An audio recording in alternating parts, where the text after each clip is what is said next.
Ethan had seen a lot of strange things on his ranch over the years, but nothing could have prepared him for the sight that greeted him that crisp autumn morning. The sun was just beginning to rise, casting a golden hue over the sprawling fields and the wooden fences that marked the boundaries of his property. The air was cool, carrying the faint scent of dew and hay.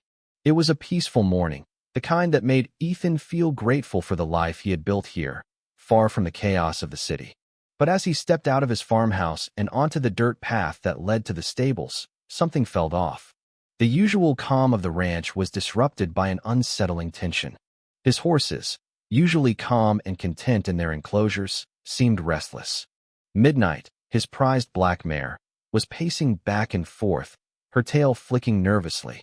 Daisy, his other horse, was standing near the fence, her ears twitching as if she had heard something unusual. Ethan's eyes narrowed as he approached the paddock. The hoof prints in the dirt were nothing out of the ordinary. His horses roamed freely within their enclosures, but it was the smaller footprints alongside them that caught his attention. They were too small to belong to an adult, and they led directly to the gate of the paddock, which was slightly ajar. His gut twisted as he stepped closer. The saddle on Midnight was slightly askew, and the mare's coat was damp with sweat. Someone had ridden her, and it wasn't him. A quick survey of his property confirmed his growing suspicion. The gate to the paddock, which he always kept locked, was unlatched. A few brushes lay scattered near the stable door, and his riding helmet was lying upside down in the dirt, as if it had been carelessly tossed aside. Someone had trespassed onto his land, used his horses, and then left without a trace. Ethan's mind raced through the possibilities. Could it have been some teenagers daring each other to sneak in for a ride? No. They wouldn't have had the nerve. Then he remembered something, a comment his neighbor, Laura, had made just last week at the mailbox. "Oh, my kids just love your horses," she had said with a smile. "It's such a shame they don't get to ride them." At the time, Ethan had shrugged it off, thinking it was just another one of Laura's offhand remarks. But now, a sick realization settled in his gut. Pulling out his phone, he opened the neighborhood Facebook group, where all the local gossip festered. It took less than a minute to find Laura's latest post, a grainy picture of her two kids grinning atop his horses. His horses. The caption made his blood boil. Such a beautiful morning for a little horseback adventure. The kids had a blast riding today. So lucky to have this experience right in our backyard. The comments were even worse. People were congratulating her, praising her for giving her children such a wholesome childhood memory. Someone even asked, "Did you book a riding lesson?" Laura's response was casual, almost smug. "Oh no, the horses were just there, and kids need to explore, right?" Ethan clenched his jaw, his fingers tightening around his phone. She didn't just let her kids trespass, she was bragging about it. He took a deep breath, trying to think rationally. Marching over to Laura's house and blowing up at her wouldn't get him anywhere. She was the kind of person who always played the victim. If he so much as raised his voice, she'd twist the story into him harassing a mother. No, he needed to hit her where it hurt. A slow smile spread across his face as an idea formed. If she wanted to pretend her kids had a riding lesson, then a riding lesson she would get. That afternoon, Ethan sat at his desk, drafting an invoice on his laptop. At the top, in bold, professional font, he typed, "Equestrian riding lesson, payment due upon receipt." He carefully listed the charges: horse rental fee, instructor fee, stable maintenance, equipment usage. The grand total came to $500. At the bottom, he added a cheerful note. "Thank you for supporting small local businesses." With a sense of satisfaction, he printed out the invoice, folded it neatly, and strolled over to Laura's house. He slipped the bill into her mailbox and walked away, whistling. The next morning, the storm hit. Laura came marching across his property, her face red with fury, the crumpled invoice clutched in her fist. "What is this?" she demanded, shoving the paper toward him like it was a court summons. Ethan barely glanced at it. "Looks like a bill." Her mouth opened and closed, her usual entitlement faltering for just a second before she found her voice again. "You can't charge me for this. My kids were just having fun." "What? You expect a mother to pay for fresh air now?" He folded his arms, leveling her with a steady gaze. "No, Laura. I expect a mother to pay for using my horses like a personal amusement park without permission." She scoffed, waving her hand dismissively. Oh, please. They're horses. They don't mind. And besides, you weren't even using them at the time. It's not like we took anything from you. Ethan took a step forward, his voice calm but firm. Laura, you let your kids trespass on my land, use my animals without my consent, and now you're acting like you did nothing wrong. These aren't machines. They're living, breathing animals. Do you even know how dangerous it is for an untrained rider to hop on a horse? Laura rolled her eyes. Oh, stop being so dramatic. Nothing happened. Not this time, Ethan shot back. But what if your kids had fallen? What if they spooked the horses and got kicked? You'd be the first one threatening to sue me. Her expression flickered just for a moment before she masked it with another exasperated sigh. Well, that didn't happen, and I'm not paying this ridiculous bill. Ethan shrugged. Then I'll take it to the HOA. Pretty sure they won't be thrilled about someone using private property without permission.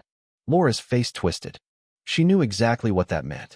The HOA already had enough rules about property lines and liability. If they got wind of this, they'd hit her with fines she couldn't argue her way out of. Still, she wasn't ready to back down. Fine, she snapped. I'll just take it up with them myself. Let's see what they have to say about you trying to shake down a mother for money. Ethan watched her storm off, knowing she was walking into a battle she couldn't win. He had the evidence, the bill, and the patience to let her dig her own grave. One way or another, she was going to learn that riding lessons, especially unauthorized ones, weren't free. The storm arrived sooner than Ethan expected. By noon, Laura had already launched her counterattack.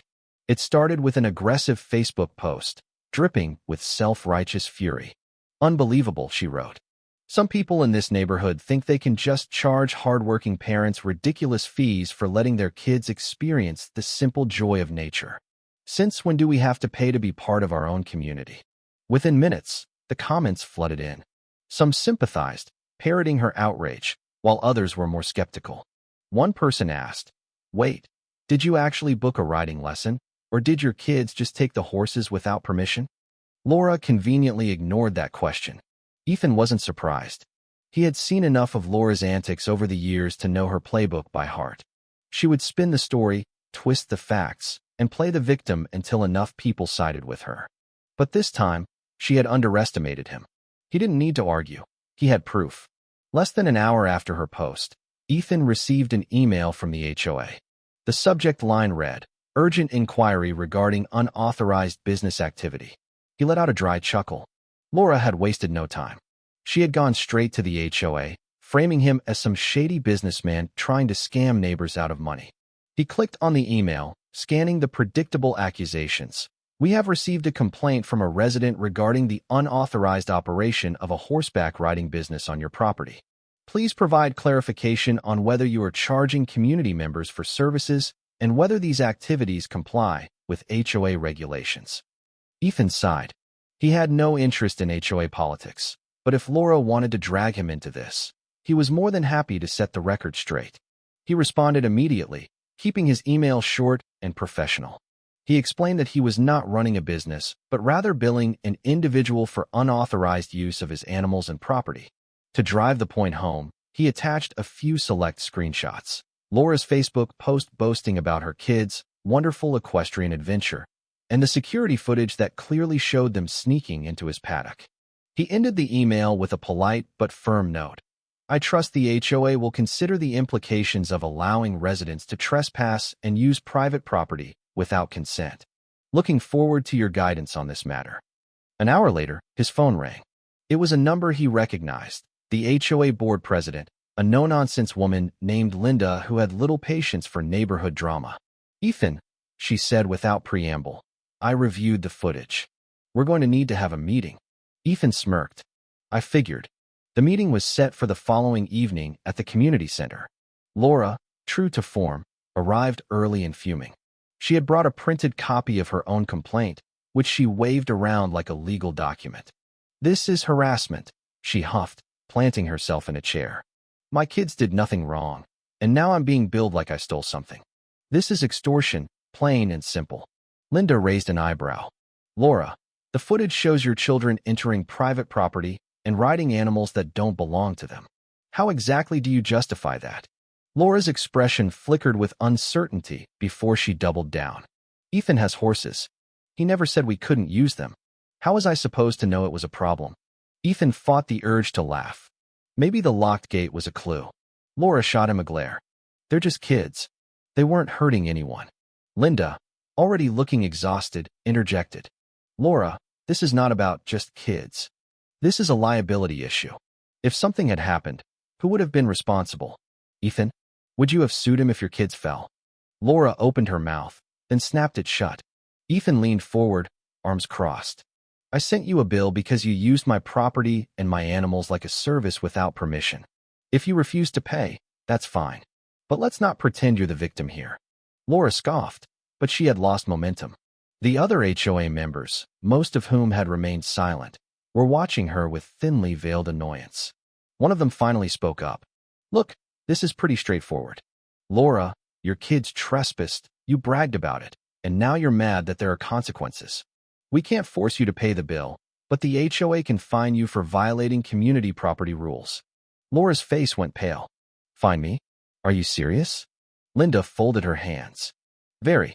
You knowingly entered private property and put animals at risk. That's a clear violation. And I'll be honest, if Ethan wanted to press charges, he'd have a case. Laura turned back to Ethan, her voice shrill. You wouldn't. Ethan shrugged.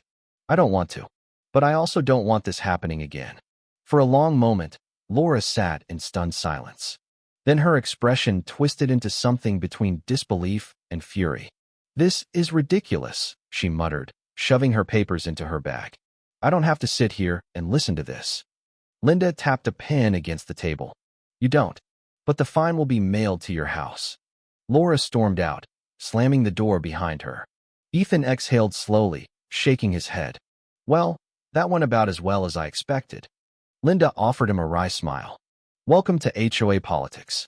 The next morning, Ethan woke up to find that Laura had deleted her Facebook post. The comments, which had originally been full of sympathy, had turned against her overnight. Apparently, the security footage had made the rounds, and people weren't as eager to defend her once they saw the truth. But Laura wasn't one to accept defeat quietly. That afternoon, Ethan spotted her from his window, talking to a small group of neighbors, her hands waving animatedly. He didn't need to hear the conversation to know she was trying to spin the story again. He shook his head and smiled. Let her talk. The facts were already out there. She could complain all she wanted, but the HOA fine wasn't going anywhere, and neither was his bill.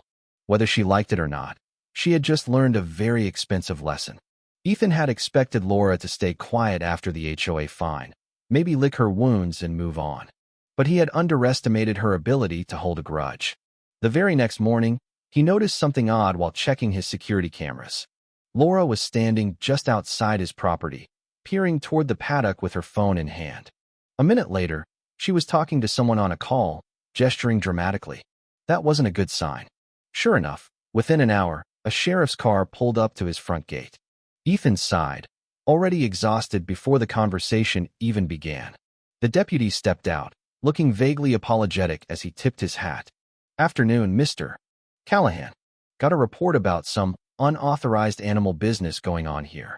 Ethan almost laughed. Laura wasn't even trying to be creative anymore. Let me guess, he said, crossing his arms. Laura, the deputy sighed, glancing down at his notepad. She claims you're running a commercial riding school without a license and overcharging residents for lessons. Ethan shook his head, chuckling. You're kidding. Wish I was, the deputy muttered. I know this is nonsense, but I still gotta follow up. Without another word, Ethan pulled out his phone, scrolled to the security footage, and hit play. The video showed Laura's kids sneaking onto his property, climbing the fence, and mounting his horses. Then he opened the email thread with the HOA, showing their official decision to fine Laura for trespassing. Finally, he pulled up his invoice, the so-called riding school charge Laura was ranting about. The deputy scanned through it all, nodding slowly. Well, he said finally, rubbing his chin, this is about as cut and dry as it gets. I'll have a chat with her, let her know to stop wasting our time. Ethan watched as the deputy drove over to Laura's house, where she stood waiting with an expectant smirk. The smirk didn't last long. As soon as the deputy started talking, Her expression shifted from smug to irritated, then finally to outright fury. Her arms flailed, her voice growing louder, though Ethan couldn't hear the words from this distance. Eventually, the deputy gave her a curt nod, turned on his heel, and left. Laura stood frozen on her porch, glaring daggers across the street at Ethan's property. An hour later, a new Facebook post appeared. Some people in this community are just so petty. Imagine calling the police over kids enjoying some fresh air and time with animals. It's really sad when people care more about money than kindness. Ethan had to admire her commitment to delusion. She had completely ignored the fact that she had called the police and somehow made herself the victim again. The comments section, however, was less forgiving this time. People had seen the footage. They knew the real story. A few neighbors even replied sarcastically, offering to come borrow Laura's car since she apparently believed in free community sharing. Despite her public embarrassment, Laura still wasn't done. The next day, Ethan spotted her kids near the fence again, eyeing the horses. He marched outside before they could try anything. The moment they saw him, they scurried off. That night, he made a decision. If Laura wasn't going to take the lesson seriously, he was going to make sure it stuck. The next morning, he made a few calls. By noon, a professional equestrian trainer had arrived at his property, setting up signs that read, "Private horseback riding lessons, now accepting students." It was a joke at first, a petty little dig at Laura. But to Ethan's surprise, within a few hours, neighbors started reaching out. Apparently, real riding lessons were something people actually wanted. By the end of the week, he had his first few students, kids, and even a few adults from the neighborhood, signed up for actual lessons, paying real money. It turned out to be a decent side hustle, one that he had never even considered before Laura's antics. The best part? The first person to inquire about prices was none other than Laura's husband, who seemed blissfully unaware of the war his wife had been waging. "My daughter loves horses," he said cheerfully when he stopped by. "She and her brother rode a couple weeks ago, and now they won't stop talking about it." Ethan smiled. Oh, he knew. The irony was too much. He gave the man a discounted price, just to see what would happen. 2 days later, Laura showed up at his door, seething. "You think you're funny, don't you?" she snapped. Ethan leaned casually against the door frame. "I try." She shoved an envelope at him. Inside was the exact amount her husband had paid for the lessons. "There. You happy now? Can you let this whole stupid thing go?" Ethan tucked the envelope into his pocket with a smirk. "Sure, Laura. We're good." She turned to leave, then hesitated. "And just so you know, my kids didn't even like the horses that much. They said your lessons were boring." Ethan nodded, barely suppressing his grin. "Good to know." As she stomped off, he couldn't help but appreciate the poetic justice. She had fought him every step of the way, but in the end, she had literally paid the price. Better yet, she had inadvertently helped him start a new business. The best part? Every time Laura drove past his ranch and saw happy students trotting along the trails, she had to be reminded that her own tantrum had made it happen. Ethan had won. And Laura? She had finally learned that nothing in life, especially horseback riding, came for free. As the weeks turned into months, Ethan's new riding lesson business flourished. What had started as a petty retaliation against Laura's trespassing had turned into a legitimate source of income. Parents from the neighborhood signed their kids up for lessons, and even a few adults joined in, eager to learn how to ride. Ethan found himself enjoying the new routine. Teaching others how to ride and care for horses brought a sense of fulfillment he hadn't realized he was missing. The ranch, once a quiet retreat, was now alive with the sounds of laughter and the rhythmic clip-clop of hooves on dirt trails. Laura, on the other hand, kept her distance. She no longer made snide comments on Facebook or tried to rally the neighbors against him. The HOA fine and the public embarrassment had finally humbled her, or at least silenced her. One evening, as Ethan was closing up the stables after a long day of lessons, he noticed a familiar figure standing at the edge of his property. It was Laura. She looked hesitant, as if unsure whether to approach. Ethan walked over, curious. "Can I help you, Laura?" She crossed her arms, avoiding his gaze. "I just wanted to say, I'm sorry. For everything." Ethan raised an eyebrow. He hadn't expected an apology, especially not from Laura. But he could see the sincerity in her eyes. "I didn't realize how much I was overstepping," she continued. And I shouldn't have let my kids ride your horses without asking. I was wrong. Ethan nodded, accepting her apology. It's in the past, Laura. Let's just move on. She gave him a small smile, the first genuine one he had seen from her in a long time. Thanks, Ethan. And good luck with the lessons. They seem to be going well. They are, he said, glancing back at the stables. Thanks. As Laura walked away, Ethan felt a sense of closure. The feud was over, and he had come out stronger on the other side. The ranch was thriving, and he had found a new purpose in sharing his love of horses with others. Sometimes, he thought, the most unexpected challenges could lead to the most rewarding opportunities. And as the sun set over the horizon, casting a warm glow over the ranch, Ethan knew that this was just the beginning of a new chapter in his life. Thank you for taking the time to listen to today's story on Store of Good Stories. If this story touched your heart or made you think, don't forget to hit like and share the video to spread this positive message to more people.